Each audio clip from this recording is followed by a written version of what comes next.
Hello दोस्तों, स्वागत है आप सभी का हमारे यूट्यूब चैनल में। तो दोस्तों आज हम एक्सप्लेन करने वाले 2023 की न्यू रिलीज़ मूवी कब्जा का मूवी एक्सप्लेनेशन। तो दोस्तों अगर आप हमारे चैनल पर नए हैं तो हमारे चैनल को सब्सक्राइब कर दीजिए और बाजू में जो घंटी का बटन है उस पर भी क्लिक कर दीजिए। तो चलिए दोस्तों बिना किसी देरी के मूवी एक्सप्लेनेशन करते हैं। मूवी के शुरुआत में कुछ राउडी पुलिस स्टेशन में आग लगा देते हैं, जिसके लिए डेंजर ऑफिसर्स भार्गव बख्शिश को बुलाया जाता है। क्राइम और क्रिमिनल दोनों को ख़त्म करता था और अब इसीलिए भार्गव सारे प्रदेश के गुंडों को इकट्ठा बुलाता है और उनकी इंट्रोडक्शन देने लगता है। उनमें से एक राउडी फाल्टो का एटीट्यूड दिखाता है। भार्गव बख्शी उसे एक स्लैप मारता है। उसे देखकर सारे राउडी सिलेंडर कर देते हैं और फिर भार्गव उन लोगों को सबसे डेंजर एक गैंगस्टर अलके सोरा की कहानी सुनाता है, जिन्हें सैकड़ों ब्रिटिशों को मार गिराया था। जब वो तलवार पकड़ लेता था, कटने वाले सिरों की गिनती करना मुश्किल हो जाता था और वो इतना बड़ा और खूंखार गैंगस्टर कैसे बना। इसके लिए हमें फ्लैशबैक में जाकर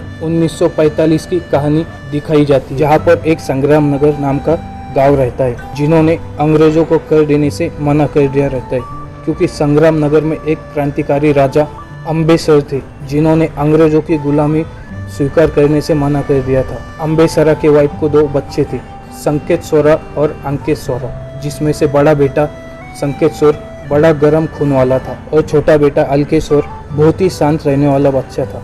पर अम्बेसरा को हराने के लिए चाल चलकर एक ठाकर नाम के लड़के से हाथ मिला लिया था और उसकी बड़ी सेना ने संग्राम नगर पर अटैक कर दिया था। उसने संग्राम नगर के अम्बेसर राजा की हत्या कर दी थी। इसी तरह संग्राम नगर को जलाकर राख कर दिया गया और अपने पति की हत्या के बाद तुलसी देवी अपने बच्चों के साथ अमरापुरा में आकर रहने लगी और तभी वहाँ पर रहने वाले स्वतंत्र सेनानी ने अपने घर में रहने के लिए जगह दी, जहाँ पर तुलसी देवी चरखा चलाकर अपने बच्चों को पालने लगी। और एक दिन मार्केट में तुलसी देवी को एक गुंडे ने छू लिया था, जिसकी वजह से उनके बड़े बेटे संकेत सोरा ने उसका हाथ काट दिया था, क्योंकि वो बहुत ही गर्म खून वाला इंसान था। समय बीतता गया और 1947 में आज़ादी की खबर सुनकर तुलसी देवी बहुत खुश हुई।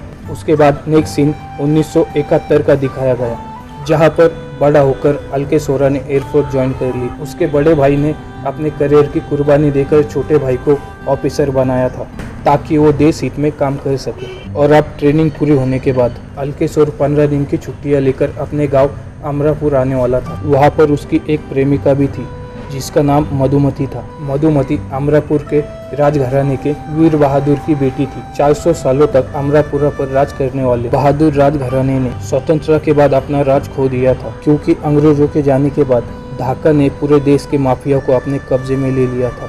उसने उत्तर भारत को अपने उत्तराधिकारी मलिक को सौंप दिया था और पश्चिम भारत को अपने चेले बगीरा को दे दिया। साथ ही उसने अमरापुरा को बगीरा के चेले खालिद को दे दिया था और वो खुद यूरोप में जाकर बस गया था। उस टाइम वहाँ के सीएम घनश्याम पांडे का खालिद को पूरा सपोर्ट था। वो लोग गरीब और असहाय लोगों की तस्करी करते थे, जिसे समंदर से गल्फ कंट्री में भेजा जाया करता था और समंदर पर उस टाइम बगीरा का राज था। इसी बीच अमरापुरा में वीर बहादुर घनश्याम पांडे के बीच सत्ता को लेकर गैंगवार होती रहती थी। दूसरी तरफ इलेक्शन आने वाले थे, इसीलिए वीर बहादुर ने सारे राज्य के राजाओं की एक मीटिंग बिठाई थी, जो सभी मिलकर वीर बहादुर को सीएम बनाना चाहते थे। पर घनश्याम पांडे ऐसा बिल्कुल भी नहीं चाहता था, इसीलिए वो खालिद के साथ मिलकर अमरापुरा में दहशत फैलाना चाहता था।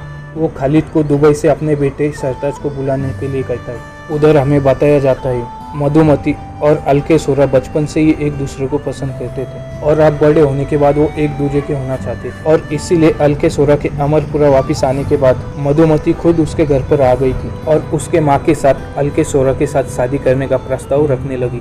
ये सुनकर तुलसी देवी थोड़ा डर गई, क्योंकि मधुमती एक राजघराने से थी।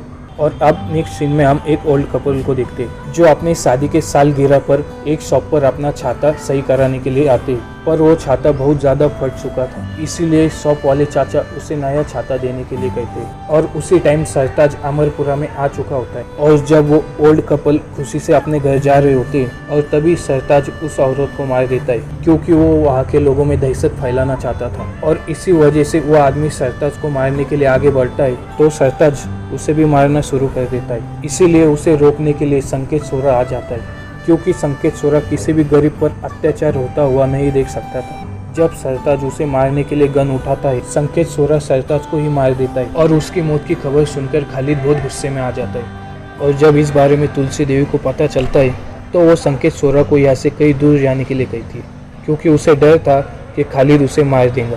पर तभी वहाँ पर पुलिस आ जाती है और पुलिस इंस्पेक्टर उसे भरोसा दिलाता है कि वो अगर सरेंडर कर देगा तो वो उसे खालिद से बचाने में पूरी मदद करेंगे। अलके सोरा एयरफोर्स में था, इसीलिए उसे कानून पर यकीन था। उसके कहने पर संकेत सोरा उस पुलिस इंस्पेक्टर के साथ चला जाता है, जहाँ थोड़ी देर बाद खालिद के लोग एक डेड बॉडी को बोरे में डालकर एक चौक पर आ जाते हैं और लोगों को धमकाने लगते हैं, अगर किसी ने भी खालिद के खिलाफ जाने की कोशिश की तो उसका भी यही हाल होगा। और उस टाइम तुलसी देवी और अलके सोरा भी मौजूद होते हैं, और जब उस बोरे को खोला जाता है तब उसमें संकेत सोरा का कटा हुआ सर होता है, और ये देखकर तुलसी देवी तो बेहोशी हो जाती है। उस पुलिस इंस्पेक्टर ने संकेत सोरा को खालिद के हवाले कर दिया था, और खालिद ने बड़े ही बेरहमी से संकेत सोरा का सर काट दिया था। ये सब देखने के बाद अलके सोरा गुस्से में पुलिस इंस्पेक्टर के पास जाता है, जहाँ पर वो उसका मजाक उड़ाने लगता है। उसका भाई तो शेर था, पर वो तो खून खराबे से बहुत डरता है, वो उसका कुछ भी नहीं बिगाड़ पाएगा। और ये सुनकर अलके सोरा का खून जाग उठता है। सबके सामने पुलिस इंस्पेक्टर का सर काटकर वो अपने माँ के चरणों में लाकर रखता है, और फिर एक पुलिस ऑफिसर को मारने की वजह से उसे जेल में भेज दिया जाता है, जहाँ पर उसकी मुलाकात एक टारगेट नाम के बंदे से होती है। टारगेट की उस जेल में बहुत चलती थी, और वो वहाँ पर रहकर खालिद को मारने के लिए एक गैंग तैयार कर रहा, क्योंकि खालिद ने उसके सामने उसके बाप के सर को काट दिया था, और उसी का बदला लेने के लिए वो अंदर ही अंदर जल रहा था। अब नेक्स्ट सीन में अलके सोरा को मिलने के लिए जेल में मधुमती आती, जहाँ पर अलके सोरा उसे भूलने के लिए कहता है, क्योंकि अब उसके रास्ते में बहुत ही ज़्यादा खतरा था। पर मधुमती उसे बोल देती है कि किसी और के होने से तो अच्छा है वो उसके साथ मरना पसंद करेंगी। और जब वो अलके सोरा की जमानत के लिए अपने पिता वीरभद्र से बात करती है तो वो खालिद के खिलाफ जाने से मना कर देते हैं। उसके बाद जेल में खालिद अपने खास आदमी बाली को अलके सोरा को मारने के लिए भेजता है, और बाली का नाम सुनकर जेलर की हवा टाइट हो जाती है, क्योंकि बाली बहुत ही डेंजरस गैंगस्टर था। वो जब भी आता था बहुत सारे लोगों की मौत हो जाती थी। और फिर जल्दी से जेलर अलके सोरा को एक सेफ रूम में ले जाता है, जहाँ पर बाली के लोग उसे मारने के लिए पहुंच चुके होते हैं, और बाली भी अपने हेलीकॉप्टर से जेल में लैंड कर जाता है। ये सब देखकर खालिद बहुत खुश हो रहा होता है, क्योंकि उसे पूरी उम्मीद थी बाली अलके सोरा का सर उसे लाकर जरूर देगा, पर ऐसा होता नहीं है। जेल में बाली और अलके सोरा की काफी देर तक फाइट होती है, और फाइनली अलके सोरा बाली को ही मार देता है। इसे देखकर खालिद की बुरी तरीके से सिलक जाती है। अभी इसी इंसिडेंट के बाद वीरभद्र समझ चुका होता है अलके सोरा ही वो हथियार है खालिद के साम्राज्य को खत्म कर सकता है, और इसीलिए वो उसकी जमानत करा लेता है। जेल से निकलने से पहले टारगेट उसे बताता है बाहर उसे उसके लोग मिलेंगे, और कुछ दिन बाद वो भी जेल से छूट जाएगा। तब वो लोग मिलकर खालिद को मारेंगे। अलके सोरा को लेने के लिए मधुमती खुद आती है, और रास्ते में वो उसे समझाती है वो ये खून खराबा छोड़कर वो उसके साथ कहीं दूर जाकर एक दुनिया बसाए। और तभी टारगेट के लोग अलके सोरा को ले जाते हैं, जहाँ पर खालिद के लोग आकर उसके कार पर अटैक कर देते हैं, जिसमें सारे लोग मारे जाते हैं। अलके सोरा बच जाता है। वो घायल तो बेशक हो गया था, अभी भी वो अपने गन के साथ खड़ा हुआ था। उसके बाद टारगेट अलके सोरा को बचा कर ले जाता है। उसके बाद अलके सोरा उसके माँ को अपने पास लाने के लिए कहता है। उधर खालिद के लोग तुलसी देवी को मारने के लिए पहुंच जाते हैं। तभी टारगेट के लोग वहाँ पर पहुंचकर उसके माँ को अपने साथ ले आते हैं, और तभी अलके सोरा गुस्से में आकर अपने गैंग को लेकर खालिद को मारने के लिए जाता है, मगर वो उसे वहाँ मार नहीं पाता है, और उसमें उसका एक साथी भी मारा जाता है। इसी के लिए अलके सोरा खालिद के घर पर अटैक करने के लिए वेपन्स को जाकर खरीदता है, और खालिद को मारने के लिए उसके घर पर पहुंच जाता है। जब खालिद को उसके लिए आगाह किया जाता है, वो उसके घर पर सिक्योरिटी बढ़ा देता है, पर तूफान को किसने ही रोक पाया है। अलके सोरा अपने लोगों के साथ जाकर वहाँ पर गोलियों की बौछार कर देता है, और फाइनली खालिद को इंजर्ड कर अमरपुरा के चौक पर ले आता है, जहाँ पर वो सबके सामने सर धड़ से अलग कर देता है। खालिद के मौत की वजह से सारे गैंगस्टर अलके सोरा को मारने के लिए उतावले होते हैं, और उधर बगीरा को भी खालिद के मौत से बहुत धक्का लगता है, इसीलिए उसे भी अलके सोरा का सर चाहिए होता है। पर ये इतना आसान भी नहीं था। और जब अलके सोरा मधुमती से मिलने के लिए उसके पास जाता है, मधुमती उससे वादा लेने लगती है। उसका बदला अब पूरा हो चुका है, इसके बाद वो कभी भी उसे हथियार उठाने नहीं देंगी। वो ये वादा उसे देने ही वाला होता है। तभी कुछ गैंगस्टर उस पर आकर अटैक कर देते हैं, और वो सबको दौड़ा कर मारने लगता है, क्योंकि वो एक बार तलवार उठा लेता था, सबको मारने के बाद ही रखता था। दूसरी तरफ खालिद के सभी गुंडों को दफना कर शूट कर देता है और इसी तरह अमरापुरा पर अलके सोरा का राज हो जाता है। और इसी का फायदा उठाकर और वीर बहादुर घमसान पांडे को गिराकर खुद सीएम बन जाता है। और जब मधुमती ने वीर बहादुर को कहा अलके सोरा से शादी करना चाहती है तो उन्होंने उसे मना कर दिया, क्योंकि उनकी इससे सदियों पुरानी इज्जत मिट्टी में मिल जाती। पर इसके बावजूद भी मधुमती ने अलके सोरा से शादी कर दी और हमेशा से अपने घर को छोड़ दिया। और इससे वीर बहादुर और उसके लोगों को बहुत बुरा लगा और उधर बगीरा अलके सोरा को मारने की प्लानिंग करने लगा। पर उससे पहले ही अलके सोरा बगीरा के अड्डे पर पहुंच गया, जहां पर उसने बगीरा को मार डाला और उसके समुंदर पर भी अपना कब्जा कर लिया। इसके बाद से अलके सोरा का नाम बल्कि इंडिया में ही नहीं दूसरे देशों में भी फैलने लगता है और इसके वजह से मालिक की पावर अब कम होने लगती है। और वो इसीलिए अलके सोरा को मारने के लिए कई शहरों से राउडी इकट्ठे करता है और उनके साथ प्लानिंग करने लगता है।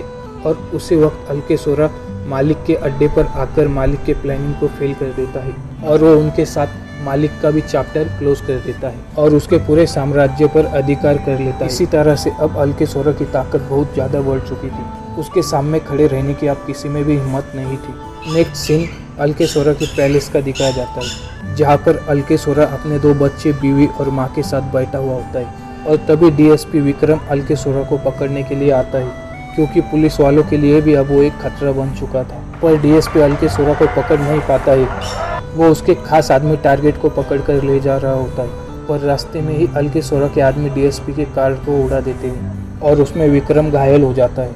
और तब अलके सोरा उसके पास आकर उसे मार देता है। उसके रास्ते में जो भी आता था वो उसे जिंदा नहीं छोड़ता था। उसके बाद कुछ टाइम से मधुमती और अलके सोरा की शादी की एनिवर्सरी होती है। इसमें मधुमती अपने पिता वीर बहादुर को बुलाने के लिए अलके सोरा से पूछती है और अलके सोरा मधुमती की खुशी के लिए हाँ बोल देता है। और जब मधुमती वीर बहादुर को इनविटेशन के लिए कॉल करती है तो इमोशन होकर उसे अपने बच्चों के साथ घर आकर इनविटेशन देने के लिए कहते हैं। मधुमती बड़ी खुशी से अपने दोनों बच्चों के साथ वीर बहादुर के घर पहुंच जाती है, जहाँ पर वीर बहादुर का रवैया एकदम से चेंज हो जाता है और वो उससे अपने विरासत पर दाग लगाने के लिए उसे सुनाते हैं। साथ ही वो अपने लोगों से कहकर वो उसे उसके बच्चों के साथ कैद में डालवा देते हैं। और उधर शाम तक मधुमती घर पर नहीं पहुंचती है, इसीलिए अलके सोरा परेशान हो रहा होता है, उसे कुछ बुरा होने का आभास हो रहा। उधर वीर बहादुर मधुमती के पास आकर उसे बताते हैं उन्हें ही मालिक और बगीरा को मारने पर अलके सोरा को मजबूर किया था। साथ ही जब अलके सोरा ने उन दोनों को मार दिया तो वीर बहादुर ने अपने सत्ता की पावर से डीएसपी विक्रम को उसे पकड़ने के लिए भेजा, पर दुर्भाग्य से वो भी मारा गया और वीर बहादुर अपना बदला लेने के लिए अंदर ही अंदर सुलगने लगा। उसके बाद वीर बहादुर मधुमती से दोनों बच्चे छीनकर उन्हें दूसरे कैद में डाल देता है और उस सेल में आग लगवा देता है,